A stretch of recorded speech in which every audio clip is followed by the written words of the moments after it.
All right. Hey everyone. Today we're going to be doing a solid state physics midterm review.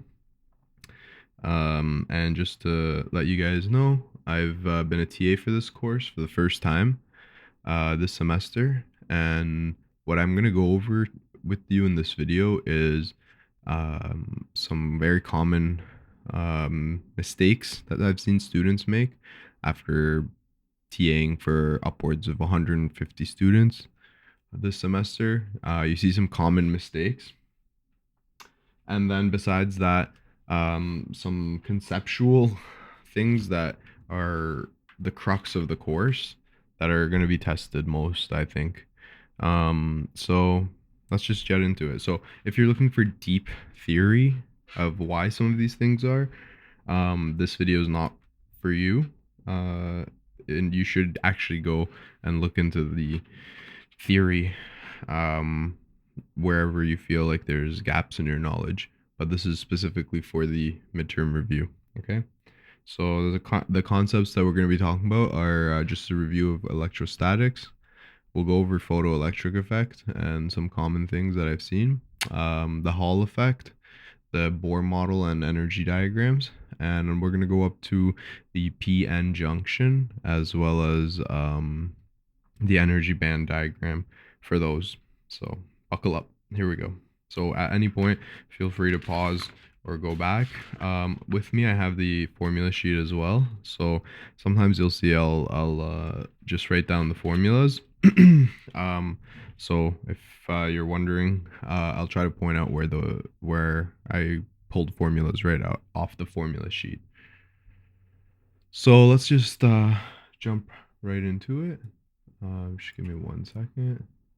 Okay, so let's start with parallel plates. Let's start with parallel plates.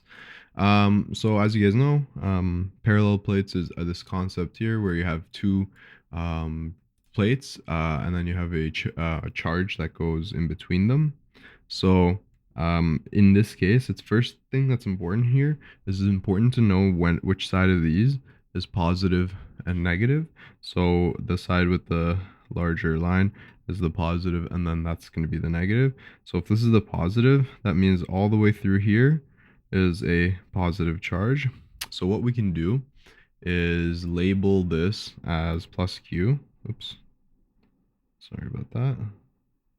We can label this as plus Q here and minus Q on the other side. So first thing that you must be able to do is to recognize which direction is the electric field going to be in between these two. So for this one, electric field always goes from positive to negative. So it's going to be in that direction. And we have this formula from the equation sheet, which is the electric field that's between the two plates. The absolute value of it is equal to Q over 2A epsilon naught, which is a constant.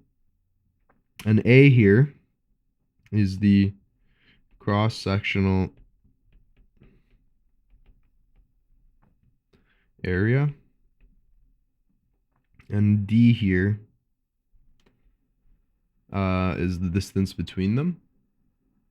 And as an extension of this, if you look on the formula sheet, we have sigma over 2 epsilon naught. So what does that tell you? It tells you that sigma here is related to, or is directly the same as, I should say, Q over cross-sectional area. Okay, so charge per unit area is where we get our sigma value from, which is sigma is one that we're gonna have to get comfortable with. This is conductivity. So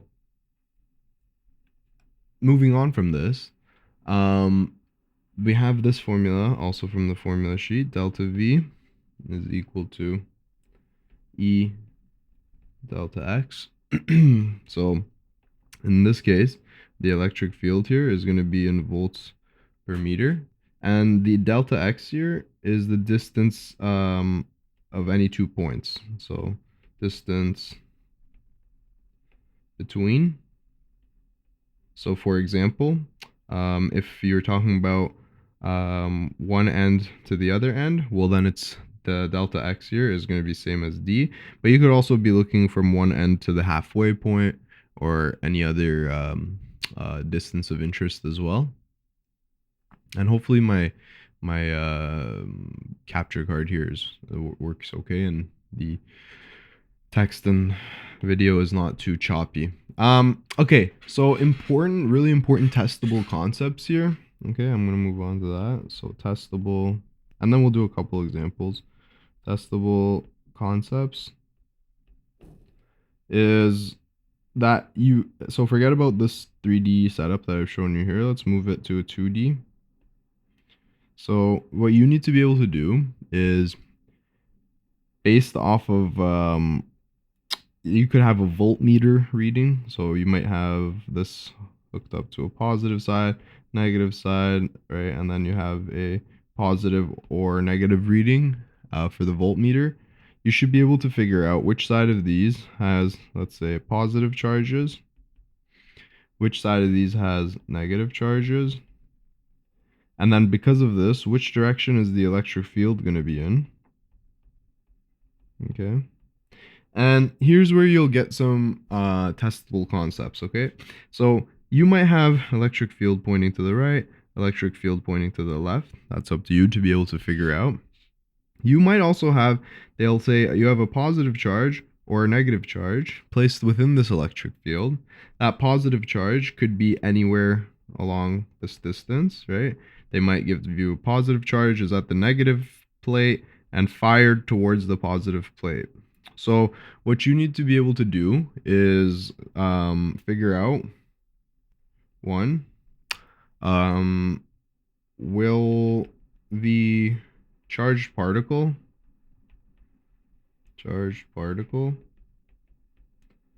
speed up or slow down? Okay, so this is very important. Will it speed up or slow down? So for example, if I have a positive charge and I tell you it's going to go in the opposite direction of the electric field.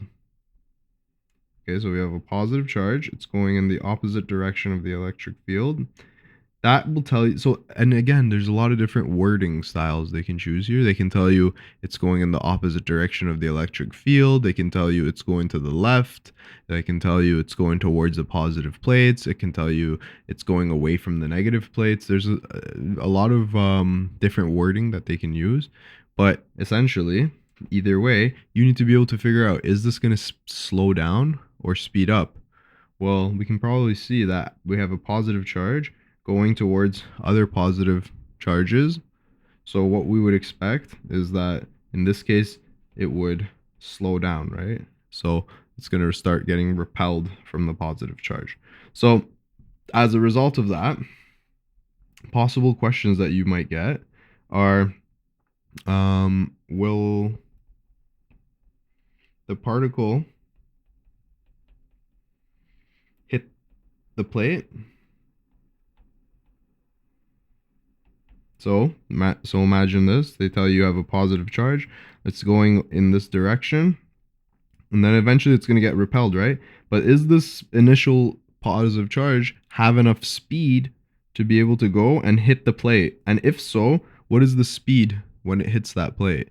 Or is it going to go, slow down, and then start to turn back around? And maybe they'll ask you, if it does turn around, how far away from the plate is it going to be before it turns around? So these are all kind of questions that you should be able to comfortable at answering, or they might ask you, at what final speed does it hit the plate? Again, so if we have a negative charge, let's say we have a negative charge and they tell you it's going in this direction, well, now we expect that it's going to speed up, right? We have a negative charge attracted to a positive charge here.